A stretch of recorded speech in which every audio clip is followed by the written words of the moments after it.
The great happiness. बुद्धं शरणं गच्छामि। अनिच्चावत् संखारा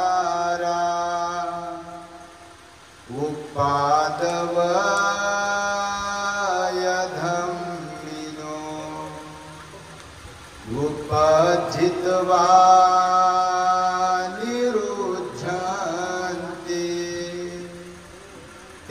संरूप समो सुखो।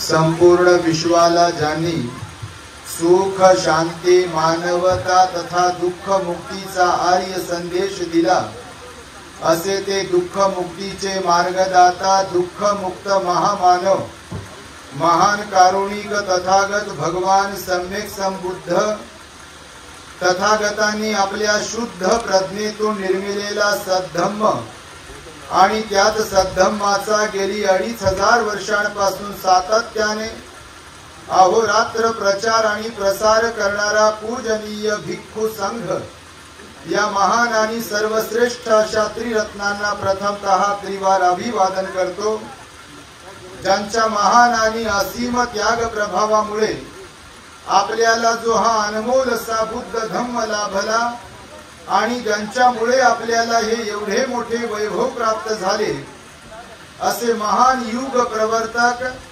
भारतीय राज्यघटनेचे शिल्पकार परमपूज्य बोधिसत्व डॉक्टर बाबासाहेब आंबेडकर या महान अशा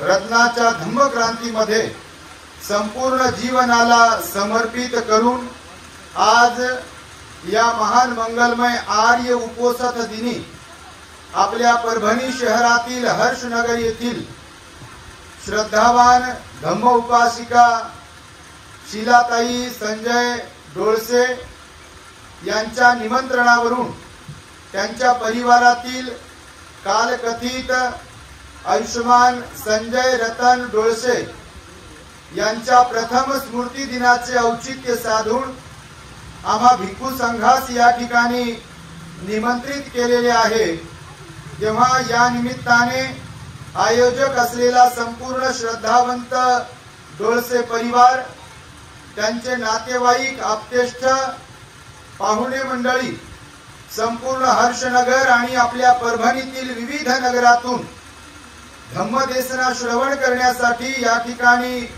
उपस्थित असलेले आपण सर्व श्रद्धावान उपासक उपासिका, बालक तथा बालिकांनो, तद्वतच दी ग्रेट हॅपीनेस या आपल्या यूट्यूब चॅनलचे सर्वच दर्शक, सर्वप्रथम तुम्हा सर्वांच्या प्रती मंगल मैत्री सद्भावना व्यक्त करतो आणि आपणा सर्वांच्या दुःख मुक्तीकरिता 26 वर्षांपूर्वी तथागत भगवान बुद्धांद्वारा शिकविलेल्या धम्मोपदेशास प्रारंभ करतो। आपण सर्वांनी आपल्या हित सुखाकरिता शांत, एकाग्र आणि श्रद्धायुक्त चित्ताद्वारे या अनमोल बुद्धवाणीला आपल्या हित सुखाकरिता श्रवण करावे, ग्रहण करावे। बऱ्याच दिवसांच्या निमंत्रणास अनुसरून श्रद्धावान धम्म उपासिका भगिनी शीलाताई संजय डोळसे यांनी आमच्याकडून आग्रहपूर्वक ही तारीख प्राप्त केली आणि या तारखेला भंतेजी आपण आमच्या परभणीमध्ये यावे, आम्हाला धम्मदेसना देऊन उपकृत करावे, आमच्या दानाचा स्वीकार करावा, अशा प्रकारचा त्यांचा आग्रह, त्यांची विनंती होती आणि त्यांच्या विनंतीस मान देऊन आज या ठिकाणी आम्ही उपस्थित आहोत। तेव्हा माझ्या समवेत इथे पूजनीय भिक्खू संघ मित्रजी, त्याचबरोबर श्रावणेर धम्मदीप आणि श्रावणेर श्रद्धानंद, त्याचबरोबर आमच्या सोबत आलेले धम्मसेवक कपिल सातदिवे आणि ठेकेदार राजू निकाळजे तथा आपण सर्वजण भगवान बुद्धांनी बघा मानवी जीवनाचा अर्थ, या मानवी जीवनातील अनित्यता, दुःख आणि अनात्म भाव अनेक ठिकाणी विशद केलेला आहे. त्यावरती मी थोडक्यात प्रकाश टाकण्याचा प्रयत्न करेल. तुम्ही एवढ्या मोठ्या संख्येने इथे उपस्थित आहात असं वाटत आहे जणू काही ही धम्म परिषद आहे. एकदा डोळसे परिवारासाठी, शिलाताई संजय डोळसे यांच्यासाठी आणि कालकथित संजय डोळसे यांच्यासाठी त्यांच्या या दानाचं साधुकाराने आपण अनुमोदन करावं आणि या परिवाराचं टाळ्यांच्या गजरांमध्ये स्वागतही करावं. कारण भगवान बुद्ध म्हणाले, बुद्धोपदेश बुद्धवाणी धम्म देशना जनमानसांपर्यंत पोहोचविण्यासाठी जे सहाय्यक बनत असतात ते महान पुण्यवान ठरत असतात. म्हणून भगवंताच्या काळात सुद्धा सार्वजनिक धम्मदेशनेचं काही लोक आयोजन करायचे आणि त्याचं पुण्य सर्वस्वी त्यांना जायचं आणि त्यामुळे आपण आज इथे उपस्थित आहात. भगवान बुद्धांनी बघा, आता मी मगाशी जी गाथा म्हणालो त्या गाथेमध्ये भगवान बुद्ध म्हणतात की हा संसार, हे जग अनित्य आहे. इथे नित्य शाश्वत काही नाही आहे. सर्व काही क्षणभंगूर आहे, सर्व काही परिवर्तनशील आहे, सर्वांमध्ये बदल होणार आहे. एकाच अवस्थेत कायम स्वरूपी इथे काही राहणार नाही आहे. ना आपलं शरीर, ना आपली श्रीमंती, ना आपलं धन किंवा अजून काय काय. तसं पाहिलं तर चार गोष्टी त्या कायमस्वरूपी आपल्याकडे राहत नाहीत किंवा आपल्याला साथ देत नाहीत असं भगवंताने सांगितलंय. त्यापैकी एक तर चार गोष्टींवरती आपला मालकी हक्क आपण कायम गाजवू शकत नाही. त्यापैकी एक आहे वेळ. लक्षात ठेवा, वेळ थांबवू शकत नाही आपण. त्या वेळेवर मालकी हक्क गाजवू शकत नाही. वेळेला म्हणू शकत नाही की माझ्याच हातात वेळ आहे मग वेळ थांबवतो, घड्याळाच्या काट्याला धरून मी थांबवतो, असं नाही म्हणू शकत आपण. म्हणून वेळ आपल्याला साथ देऊ शकत नाही, वेळेला आपण थांबवू शकत नाही. म्हणून वेळ ही बदलते. त्यामुळे भगवान बुद्ध म्हणाले, वेळ, सत्ता, संपत्ती आणि शरीर या चारवर आपला मालकी हक्क चालत नाही. चालतो काय? आता बघा 1:30 वाजत आहे.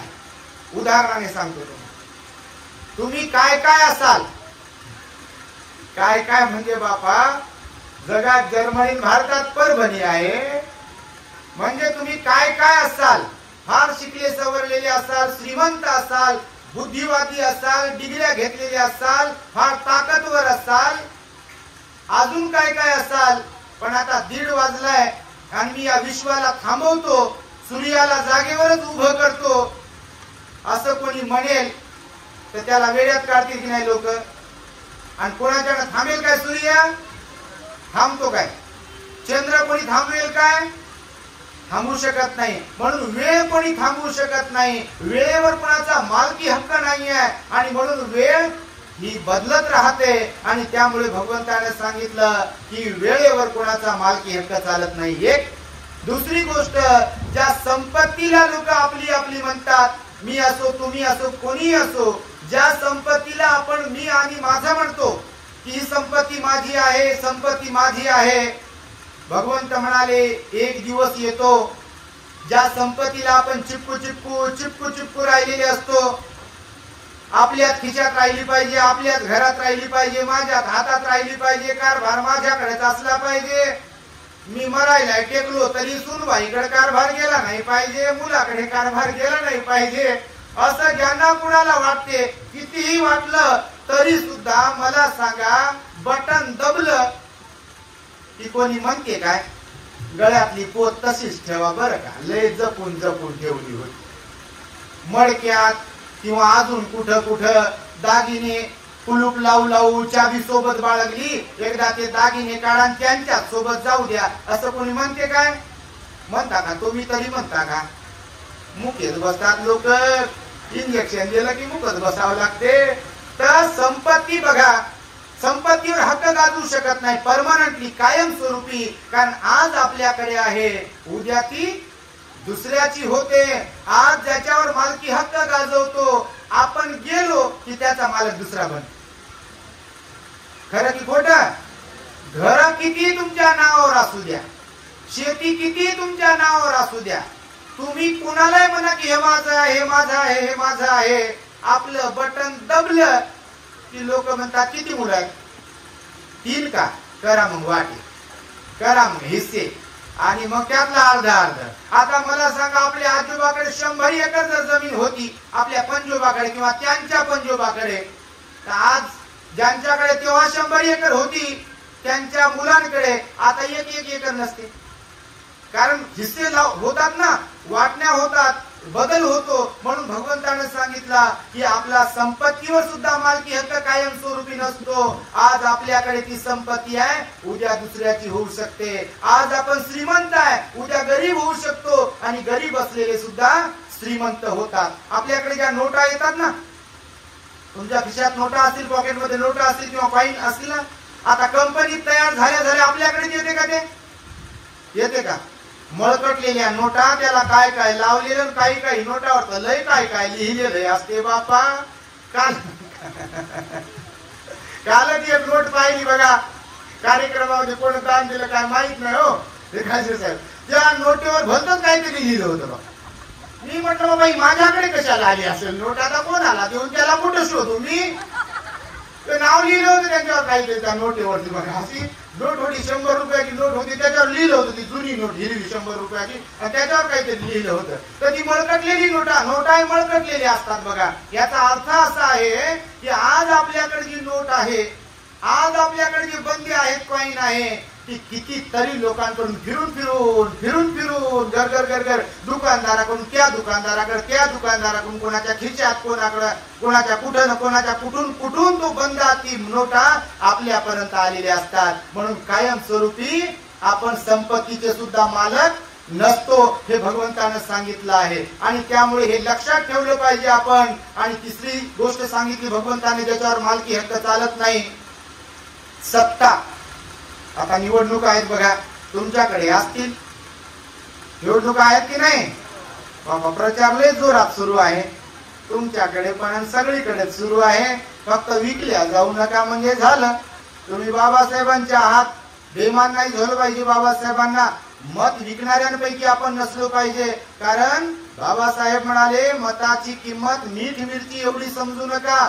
कारण एका मताद्वारे, एका मतावरून आमदार, खासदार, नगरसेवक तुम्ही निवडून देऊ शकता, सरपंच निवडून देऊ शकता. म्हणून पात्र लोकांना निवडून दिलं पाहिजे. म्हणजे असं नाही सांगत बाबा कोणत्या पक्षाच्याला निवडून द्यायचंय, बिलकुल पात्र लोकांना निवडून दिले पाहिजे. आता येताना मी पाहिलं, नाव ठेवत नाही, परभणीला, हिंगोलीला, नांदेडला, आमच्या औरंगाबाद मध्ये पण काल एका ठिकाणी चाललो होतो बघा, मेन मुख्य रस्ता असे खड्डे पडले. मी म्हटलं बा मागच्याच वर्षी रस्ता तयार केलाय, डांबर रोड, आणि त्याच्यात एवढे खड्डे की एखादी अँब्युलन्स वगैरे सिरियस पेशंटला जर घेऊन चालली तर ते जागेवरच मरायचं रस्त्यातच बघा. कशामुळे? तर रस्त्यामुळे. एवढे रस्ते खराब असतात. आणि त्यामुळे चांगल्या पात्र लोकांना आपण निवडून दिलं पाहिजे. तर भगवंताने सांगितलं, सत्ता ही कायमस्वरूपी नसते, सत्तेवरही आपण मालकी हक्क गाजवू शकत नाही, कारण सत्ता बदलते. कायमस्वरूपी कोणी पीएम राहू शकत नाही, कायमस्वरूपी कोणी राष्ट्रपती राहू शकत नाही, कायमस्वरूपी कोणी मुख्यमंत्री राहू शकत नाही, कायमस्वरूपी कोणी खासदार नाही, कायमस्वरूपी कोणी आमदार नाही, कोणी नगरसेवक नाही. कारण जय विजय प्रत्येकाच्या वाट्याला येतात, यश अपयश प्रत्येकाच्या वाट्याला येते, हे भगवंताने सांगितलेलं आहे. आणि त्यामुळे भगवान बुद्ध म्हणाले, सत्ता सुद्धा कायमची आपल्याकडे नसते, हे आपण लक्षात ठेवलं पाहिजे. त्या सत्तेवर मालकी हक्क गाजवू शकत नाही.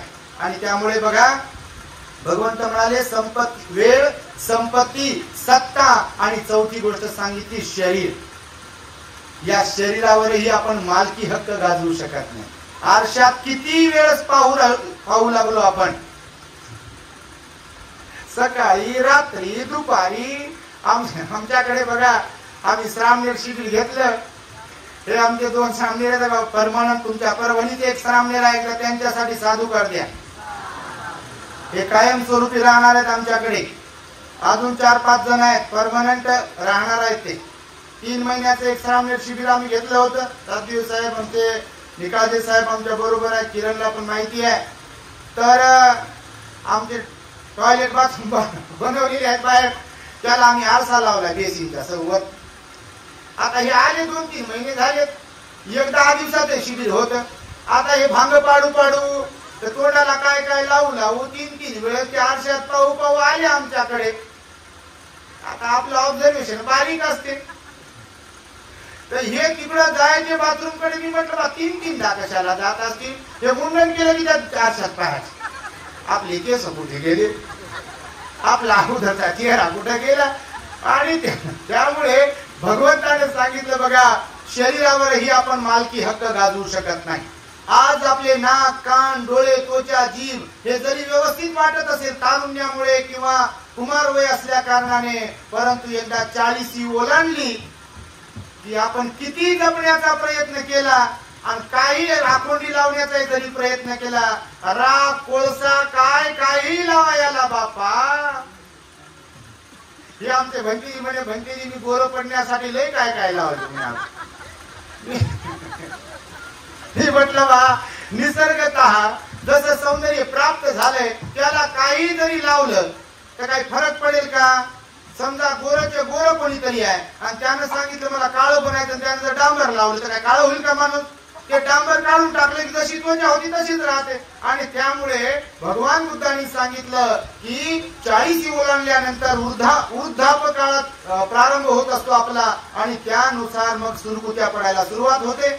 कान आपले लूज पडतात, हे नाकही आपलं वेगळं बनते, डोळे खोल खोल जातात, हे काळे घोड केस तुम्ही किती पॉलिश लावा बापा. इथं बसलेल्या माझ्या काही आया, माझे काही बाबा, माझे काही भाऊ आणि बहिणी लयच काळे भोर डोके दिसत आहेत कोणाकोणाचे. आईनं जन्म दिला तेव्हा तर एवढे काळे नव्हते डोके, आताच कसे झाले. तर मला सांगा, तुम्ही जगातली कोणती पॉलिश लावा, त्या पॉलिशची एक लिमिट आहे, एक मर्यादा आहे.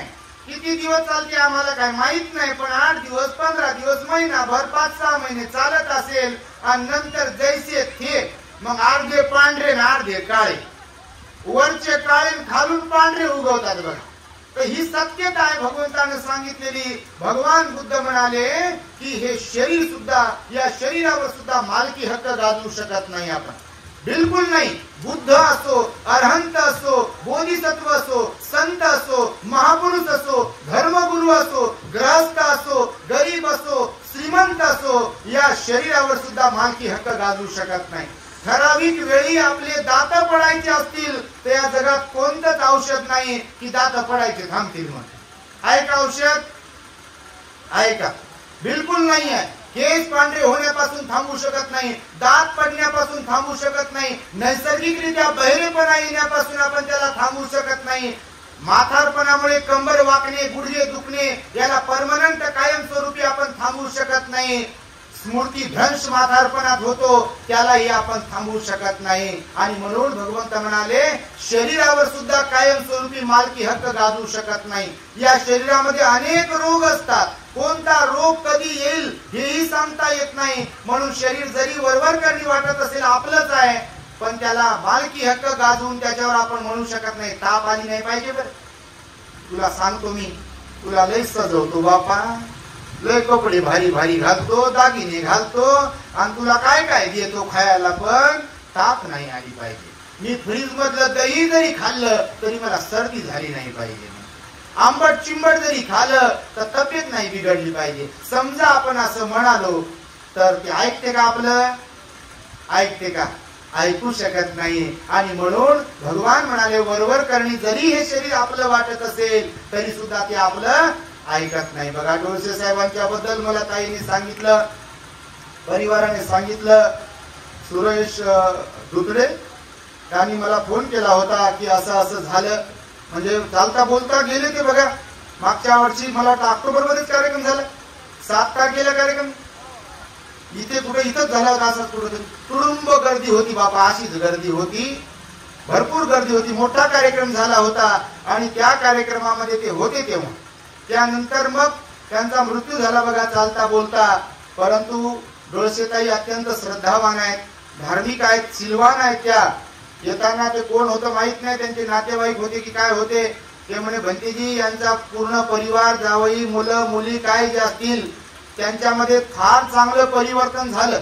धम्मदेशना ऐकू ऐकू, बुद्धाची वाणी ऐकू ऐकू आणि समजा परभणीत राहून कोणी उरसाला जात असतील आपले लोक, तुम्ही नाही बापा, तुमच्यासारखं तर कोणीच नाही, म्हणून तर इथं आले तुम्ही एवढ्या मोठ्या संख्येनं. पण समजा हुकून चुकून कोणी कंदोरीला आणि कोणी उरसाला आणि कोणी कुठं कुठं आकाश पाळण्यात बसायला जात असेल तर ते म्हणाले, ते सांगत होते की यांना जर समजलं तर ते यांना लगेच घाबरतात. नाही, मी आमच्या भंतीला लगेच म्हणालो, भंतेजी बघा, आपण जर पात्र असेल तर आपल्याला तोंड राहते बोलाय, पण आपलीच गाडी हुकली असेल तर कोणत्या तोंडानं सांगा.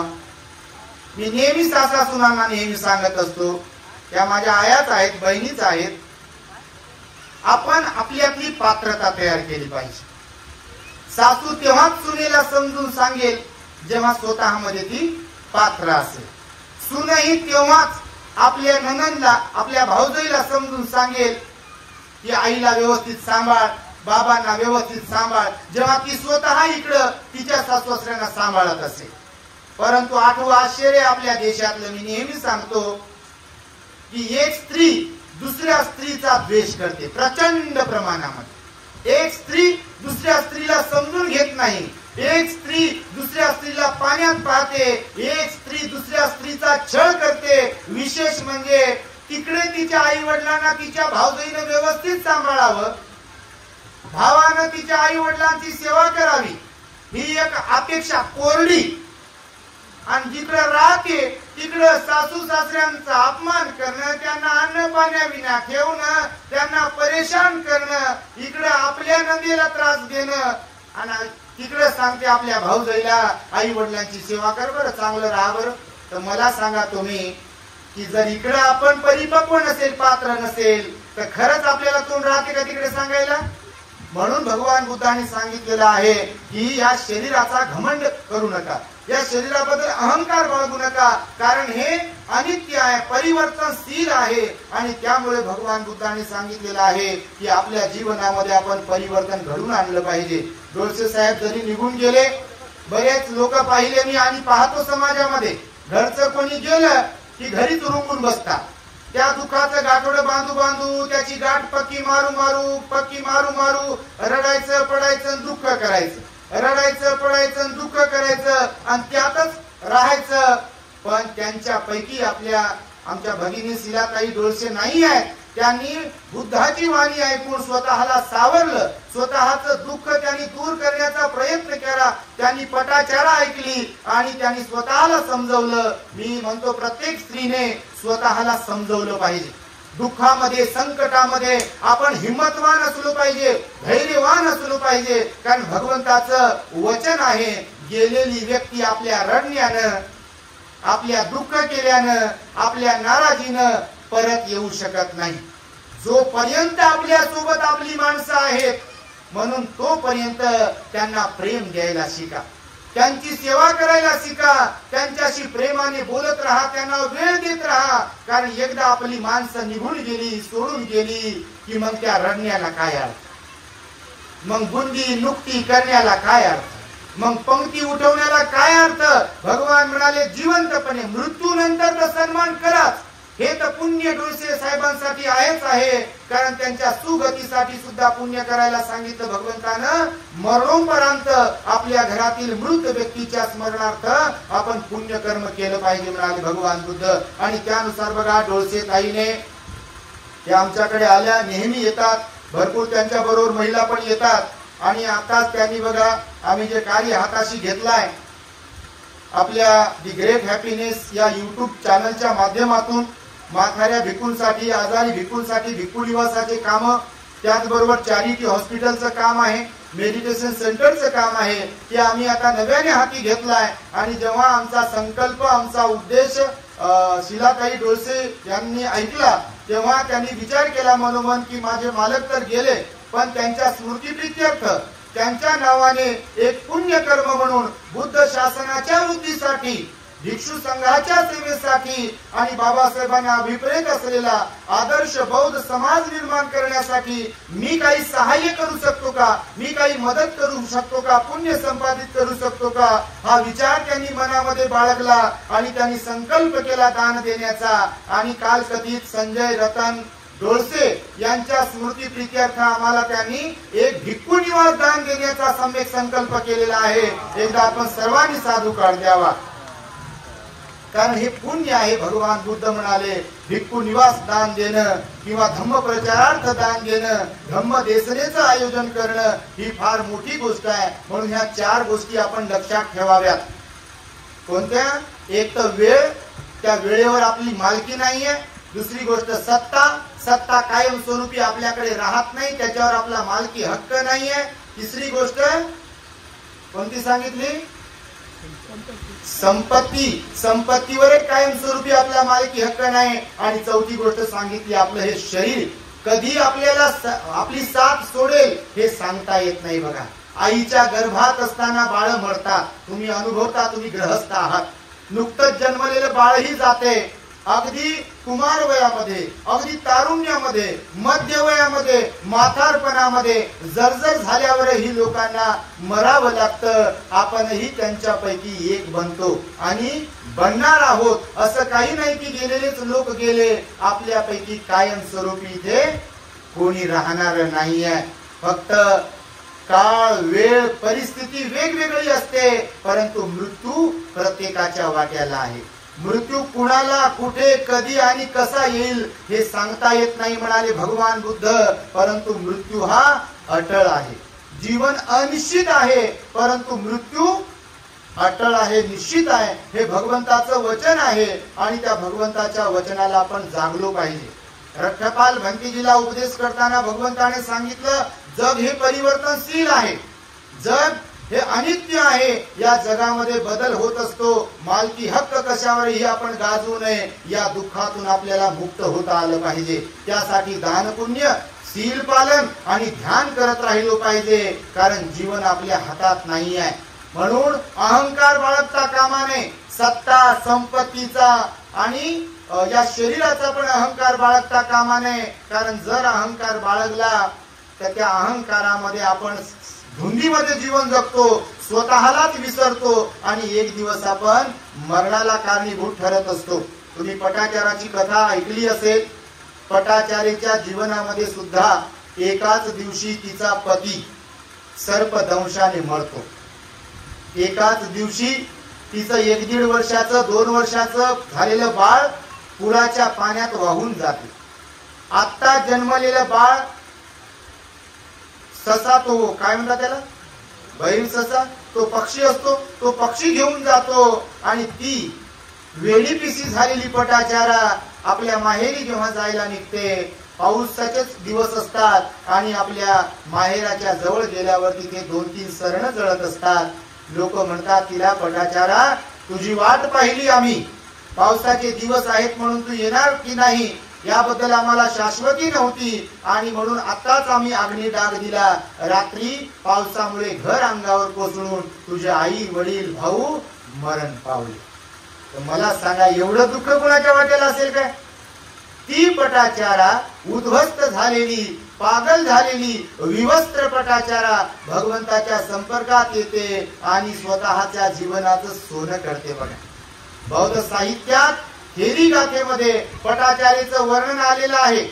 अत्यंत प्रेरणादायी तिची जीवन कथा सांगितलेली आहे की एक संपलेली स्त्री, एक उद्ध्वस्त झालेली स्त्री जेव्हा भगवंताच्या संपर्कात येते, जेव्हा बुद्धाला, धम्माला, संघाला शरण येते, तेव्हा ती पुन्हा एकदा नव्याने आपल्या जीवनाला प्रारंभ करते आणि आपलं जीवन उभं करते आणि लाखो करोडो लोकांना बुद्ध शासनात असलेल्या ती प्रेरणा देत असते, मोटिवेट करते की दुःखाला कवटाळून बसू नका, रडत बसू नका, तर लढायला शिका.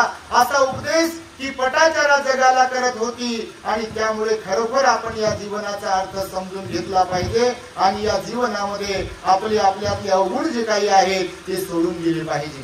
कारण आपण प्रत्येक जण मरण धर्मी आहोत. इथे कायमस्वरूपी आपण कोणी राहणार नाहीये. मीही जाणार आहे, तुम्हीही जाणार आहात. कारण बदल हा संसाराचा नियम आहे. परिवर्तन हा संसाराचा नियम आहे. बालपण कायम नाही, तारुण्य कायम नाही, मध्यवय कायम नाही आणि म्हातारपण पण कायम नाही आहे. फूल कोमेजते, झाडाचं तोडलेलं आणि न तोडलेलं सुद्धा अगदी आपलं जीवन तसंच आहे म्हणाले. मेणबत्ती जशी जळून जळून पिघळते पघळते, अगदी जीवन तसंच आहे म्हणाले भगवान बुद्ध. एका आईस्क्रीम सारखं जीवन आहे असं सांगितलेलं आहे बघा एक जणांनी. आईस्क्रीम खाल्ली तरी पघळते आणि वाया गेली तरी पघळते. बघा कधी खाली का आईस्क्रीम तुम्ही? बापा तुम्ही काय आईस्क्रीम किती खात असाल? आईस्क्रीम सारखं खरंच जीवन आहे. तुमच्या माहितीसाठी सांगतो, जीवन प्रत्येकाला सारखंच दिलेलं आहे, पण त्याचा कोण कसा उपभोग घेतो, त्याचा कोण कसा वापर करतो, हे सर्वस्वी ज्याचं त्याच्यावर अवलंबून आहे. आईस्क्रीम बघा जेव्हा आपण विकत घेता, जर हातात ठेवली, तुम्ही खा न खा, हवेशी संपर्क आला किती पिघळते पघळते बघा. आणि खाताना पण जीभ लावावं लागते किंवा तोंडात टाकली की ती पघळते आणि नंतरच मग आतमध्ये उतरते. अगदी जीवन तसंच आहे. तुम्ही त्याला कोणतं काम लावताय हातापायाला, ते कोणावर अवलंबून आहे? आपल्यावर अवलंबून आहे. बुद्धी तर प्रत्येकाला दिली, पण कोणीतरी त्या बुद्धीचा वापर लोकांना ठकवण्यासाठी, फसवण्यासाठी, शिव्या देण्यासाठी, लोकांचं वाईट करण्यासाठी करीत असेल आणि कोणी कोणी या बुद्धीचा वापर लोकांना बुद्ध धम्मात आणण्यासाठी करत असेल आणि त्यामध्ये आपला संपूर्ण डोळसे परिवार आहे. आणि म्हणून आपण सर्वांनी एकदा त्यांच्यासाठी टाळ्यांच्या गजरांमध्ये त्यांचं स्वागत केलं पाहिजे आणि तुम्ही सुद्धा आपल्यामध्ये चांगुलपणा निर्माण केला पाहिजे. बाबासाहेबांनी महत् प्रयासाने आपल्याला हा बुद्धाचा धम्म दिला, म्हणून धम्म एकमेकांपर्यंत पोहोचवला पाहिजे. आपण नुसतंच खाण्यासाठी जगायचंय, जगण्यासाठी खायचंय आणि खाता खाता मरायचंय, त्या जीवनाला काही अर्थ नाही. अहो पोरांसाठी तर कोणी जगेल, पोराबाळांचे लग्न लावून तर कोणी देईल आणि लग्न तर कोणी करेल, लेकरं तर कोणी जन्माला घालेल, घर स्वतःच तर कोणी बनवेल, शिक्षण तर कोणी घेईल, शिक्षण तर कोणी देईल, पण जीवन असावं कसं? भगवान बुद्ध म्हणाले स्वतःसाठी तर जगावंच, पण स्वतःच्या सुखाची अपेक्षा करणाऱ्या लोकांनी दुसऱ्याच्याही जीवनामध्ये मी कसं सुख देईल किंवा ते सुख कसं निर्माण करून देईल याचाही विचार करत करत जीवन जगावं. म्हणून आपण जीवन जगताना कुणाला आपण दुखवता कामा नये, आपल्यामुळे कुणाच्या डोळ्यांमध्ये अश्रू येता कामा नये. आणि जर कुणाच्या डोळ्यांमध्ये अश्रू असतील तर त्यांचे अश्रू पुसणाऱ्यांपैकी आपण असलो पाहिजे. आणि म्हणून मरावे परी कीर्ती रूपी उरावे असा भगवंताचं वचन आहे, संतांनी हे सांगितलेलं आहे. त्यामुळे जीवन जगत असताना आपल्या जीवनाचा आपल्याला सोनही करता आलं पाहिजे. अहंकारामध्ये नको नको त्या अवगुणांना आपण वर काढून या जीवनाला वाया घालवू नये. बुद्ध धम्माचं आचरण करत राहावं, विहारात जात राहावं, धार्मिकता जोपासत राहावी, स्वतःला चांगलं बनवावं, स्वतःचं मन निर्मळ करण्याचा प्रयत्न करावा, ध्यान करण्याचा प्रयत्न करावा, समाजासाठी वेळ द्यावा आणि बुद्ध विहारात जात राहावं, भिक्षू संघाची सेवा करत राहावी. त्यातच आपलं हित आहे. भगवंताचे अनेक उपदेश आहेत. आपण आपलं दी ग्रेट हॅपीनेस चॅनल पाहत असाल. तुमच्यापैकी काही दिवसांपूर्वी आम्ही संकल्प केला होता बघा, बाबासाहेबांच्या कार्याला समर्पित केलेलं आपलं दी ग्रेट हॅपीनेस चॅनल आहे. आता 20 तारखेला आमचा औरंगाबाद येथे साजापूरला कठीण शिवरदान तथा वर्षावा समारोपाचा कार्यक्रम संपन्न झाला. आपण कोणी कोणी लाईव्ह पाहिला असेल, आपण आपल्या चॅनलला जर फॉलो करत असाल तर त्या चॅनलचे 20 तारखेला बघा 1 लाख सबस्क्रायबर झालेले आहेत. एकदा त्या सर्व सबस्क्रायबर्स साठी आपण टाळ्या वाजवून त्यांचं अभिनंदन केलं पाहिजे. आपलं चॅनल बाबासाहेबांना अभिप्रेत असलेला आदर्श बौद्ध समाज निर्मितीसाठी कार्य करत आहे. आणि आदर्श बौद्ध समाज म्हणजे कोणता समाज?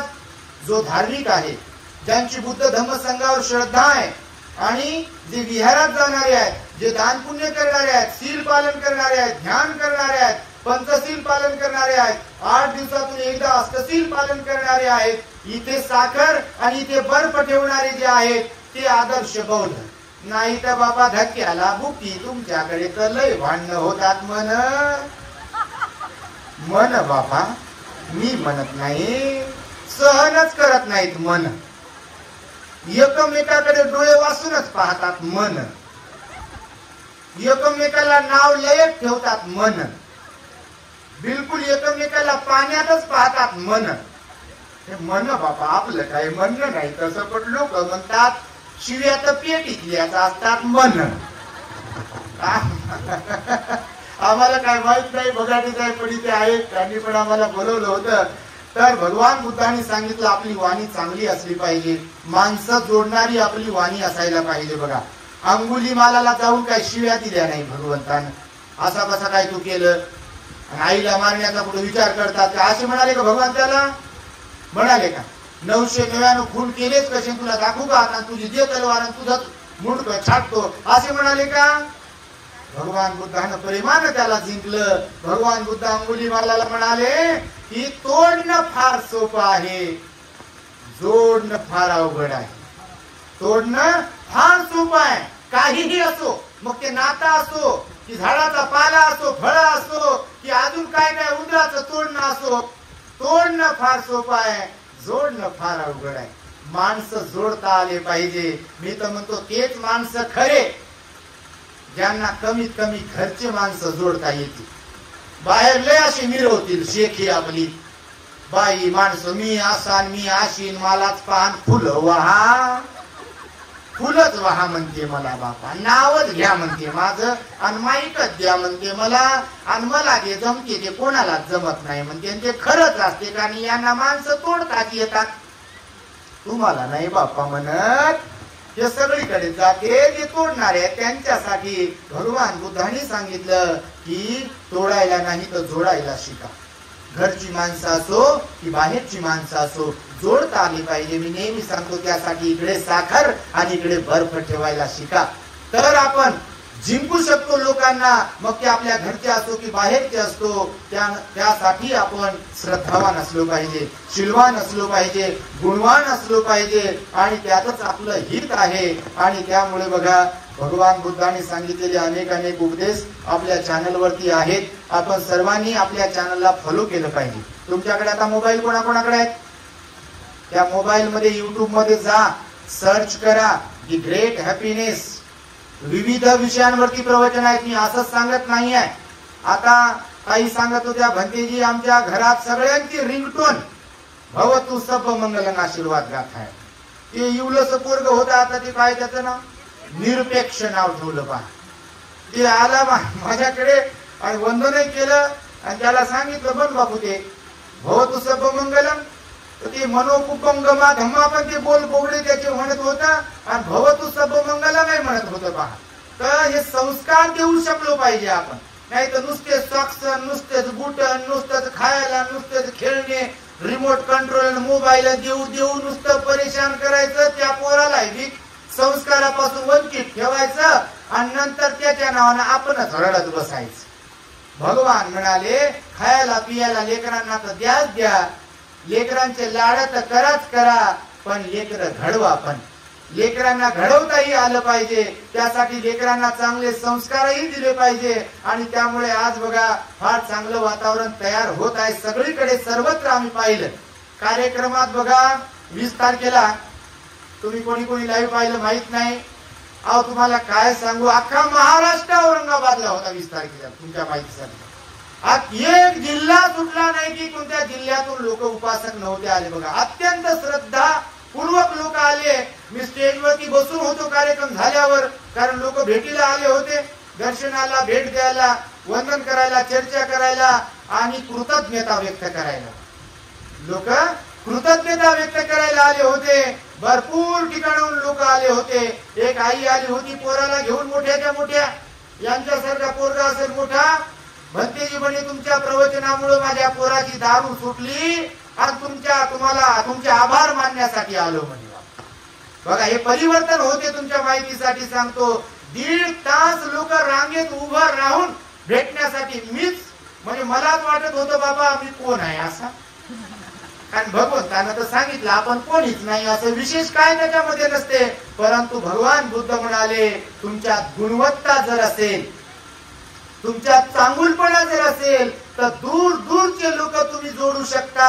पण तुमच्यामध्ये जर खोट असेल, तुमच्यामध्ये जर वाईटपणा असेल, तुमचं तोंड जर गोड नसेल, तुमच्यामध्ये दुसऱ्याला हिणवणं, दुसऱ्यांना त्रास देणं, दुसऱ्यांना फसवणं, दुसऱ्यांना ठकवणं, दुसऱ्याचा द्वेष करणं, दुसऱ्याचा मत्सर करणं, दुसऱ्याचा संशय करणं, असे अवगुण जर असतील तर घरचे लोक म्हणतात कधी जाते काय माहित बापा, त्याचा काउंट नंबर लागत नसेल, हिचा काउंट नंबर लागत नसेल. मनातल्या मनात म्हणतात लोक, नाही तर आम्हाला बोलवून दाखवतात.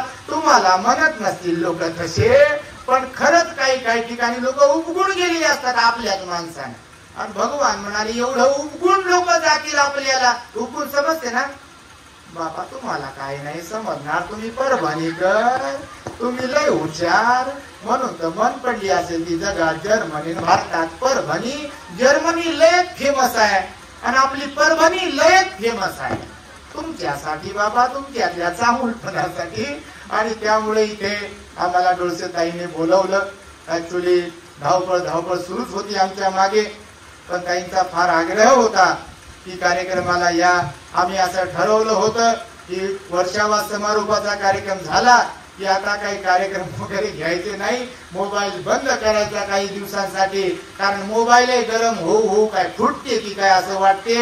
आणि हे कधी कधी वाटते आतून, हे वरतून दिसते असं, पण मी आताच सांगितलं. पण आतून जेव्हा त्रास होते तेव्हा वाटते बा फुटते की काय हे पण. कारण भरोसा कशाचाच नाही इथे, कोणी चांगला असेल का वाईट असेल. भगवान बुद्ध म्हणाले या शरीराचा खरंच भरोसा नाही.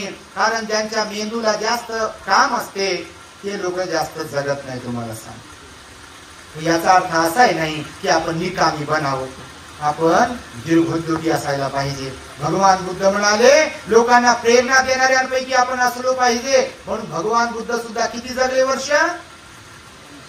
80 वर्षे जगले. हालाकी भगवंताच्या काळामध्ये 120-150 वर्षाचं आयुर्मान होत. किती वर्षांचं? 150 वर्षांचं आयुर्मान होतं. कितीतरी लोक 120 वर्ष जगले. आनंद भंतेजी 120 वर्ष जगले. भगवंताचे सख्खे चुलत भाऊ त्यांचे ग्रहस्थ जीवनातले 120 वर्षाचं आयुष्य जगले. कितीतरी भिक्खू, कितीतरी ग्रहस्थ 120 वर्ष जगले. पण भगवान आपले 80 वर्ष गेले वयाचे. बाबासाहेबांच्या काळात 100 वर्षाचं आयुष्य होतं ना. आता बाबासाहेबांना पाहिलेले लोक आजही आहेत ना, नाही आहेत का लोक? आहेत लोक. पण बाबासाहेबांच्या बुद्धीला जास्त काम होतं म्हणून 60-65 वर्षांमध्ये ते लोक बाबासाहेब आपले गेले. संत असो की महापुरुष असो, ज्यांचं स्वतःवर लक्ष कमी आणि दुसऱ्यांमध्ये लक्ष जास्त असते, म्हणजे कोणत्या बाबतीत? काम करण्याच्या बाबतीत, ते लोक लवकर जातात बघा. म्हणजे बहुतेक लोक काही अपवाद वगळतात. आणि म्हणून भगवान बुद्धांनी सुद्धा सांगितलं स्वतःसाठी पण जगा आणि इतरांच्या साठी पण जगा.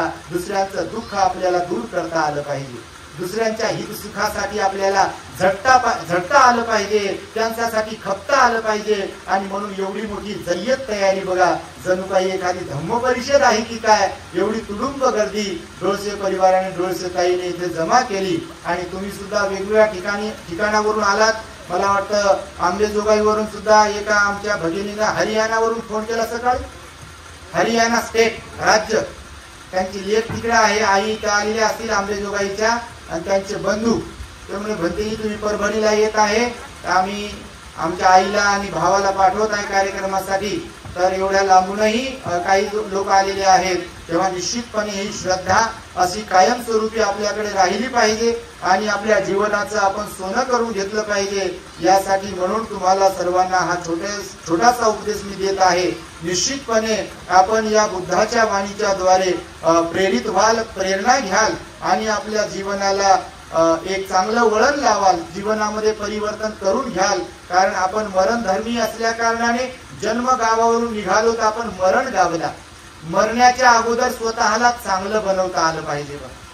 कारण एकदा गेलो की विषय संपते. आपलं बटन दबलं की सर्व काही इथंच ना, आपण स्मशानात. तोंडात एक मणी घाला म्हणतात पानाच्या विड्यात, नाही तर कापूस ठेवा म्हणतात नाकात आणि तोंडात, आणि बांधा म्हणतात असं. हाते बांधा म्हणतात असे आणि पाये बांधा म्हणतात. विषय संपते आपला.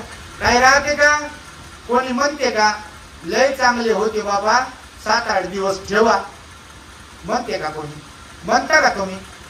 कोण कशाला म्हणेल?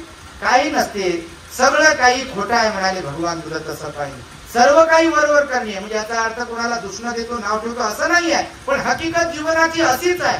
श्वास थांबला की लोक म्हणतात उचला म्हणतात, वास सुटते म्हणतात, आता लवकर उचला, लवकर आंघोळ घाला, लवकर गाडी ठेवा, लवकर स्मशानात घेऊन जा. आणि काही काही तर बापा लय लांबच उभे राहतात.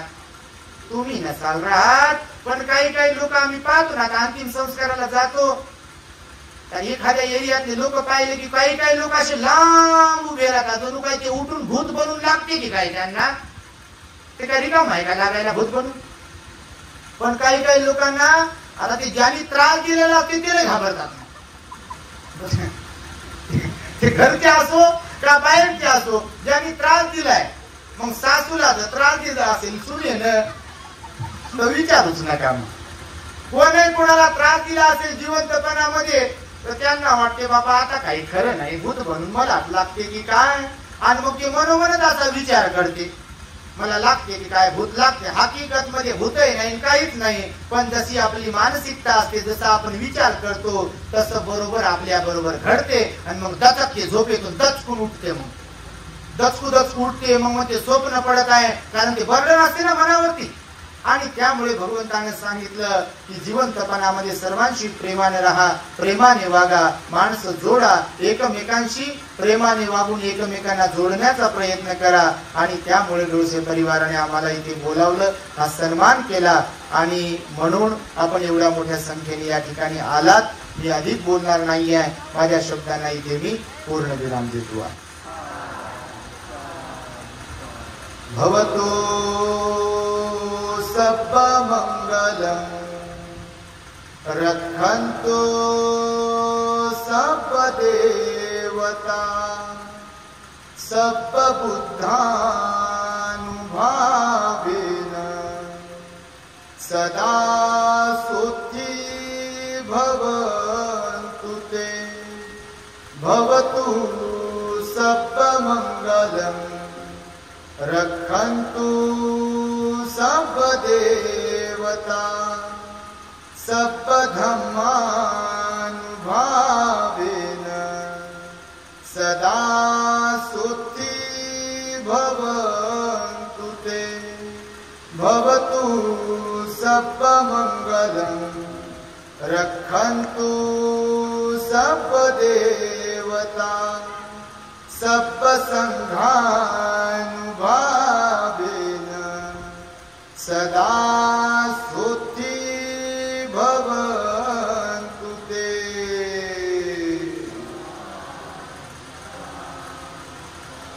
बुद्धं नमामि, धम्मं नमामि, संघं नमामि. The great happiness. बुद्धं शरणं गच्छामि.